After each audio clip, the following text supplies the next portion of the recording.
Hey everyone, it's me Rai Rai, and in this video I'm going to be going over Iridescent Medium and how you can use it with your watercolor paint.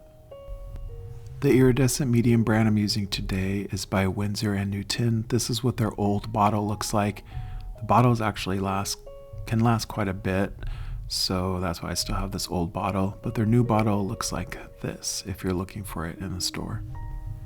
In this video, first I'm going to paint a control object. So in this case, I'm going to be painting some tulips.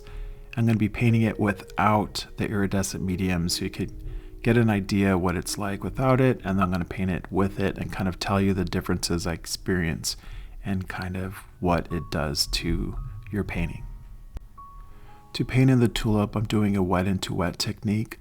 I'm getting my brush and wetting the paper, kind of drawing in the tulip shape and silhouette of the petals, and then I'm dropping in this permanent rose. I watered it down a little bit, and then I'm just tapping it and streaking it in and letting it kind of flow into the water. As you can see, watercolor is a lot of fun because if you can get it to, it'll do a lot of the painting for you. It'll bleed and kind of organically grow in ways that you would never have painted it in. And when that happens, I always have a lot of fun with that. I'm going to paint in a little bit of leaves with some green gold. And I'm going to squeeze out a little bit of permanent alizarin crimson just so I can get it to look like it has a little bit more shadows, add more contrast to the petals. And I also want a little bit more contrast in the leaves, so I'm going to add a dot of Winsor violet to my green to just dull down the color a little bit, the yellowiness in the green, and then also kind of darken it. Now these tulips came together kind of easily. Watercolor is a lot of fun. It just flows, it bleeds. It worked out great, I feel like. Now I'm going to use some of the iridescent medium. I'm going to pour a little out. As you can see, it's really thick, and it has all these little pearlescent and metallic looking particles in it. I mixed it with a little bit of water, and I'm going to do the same method, wet into wet, but this time I'm going to be dropping in the permanent rose paint into this water iridescent medium mixture. I'm also adding some of the iridescent medium into the permanent rose paint, and when I drop it in, I'm just going to have a lot of iridescent little flecks of sparkles happen in each stroke. Now it's still bleeding, it's just bleeding a little less because if you saw, the viscosity was a bit different than water, it's a little bit thicker. So I'm having to move the paint a little bit more with my brush. But the watercolor still is doing its thing. It's still kind of painting the painting for me. It's bleeding and kind of moving around a little bit as I drop it in. Can add a little bit of the alizarin crimson, the permanent alizarin, and you could see, it's bleeding out, it's softening just the way I like it to. And so the iridescent medium does make it a little bit thicker, but it still has the flowiness of your typical watercolor. Now from this top angle, you're not seeing what I'm seeing in person because I'm kind of seeing it more at an angle in person, but there's a lot of glitteriness happening on the right hand side. So I'm going to show you a little bit of a cut in shot so you could see the iridescent nature of this paint that I'm seeing while I'm painting it, but just because of this camera angle you can't really see. So when I'm painting it in, this is what I'm seeing. I'm seeing the little sparkles kind of move in the water and then kind of settle into the paper. There's a lot of brands, like Winsor Newton has a Cotman line of paint, and their Cotman watercolors, they have some iridescent and pearlescent colors and some coppers and metallic colors.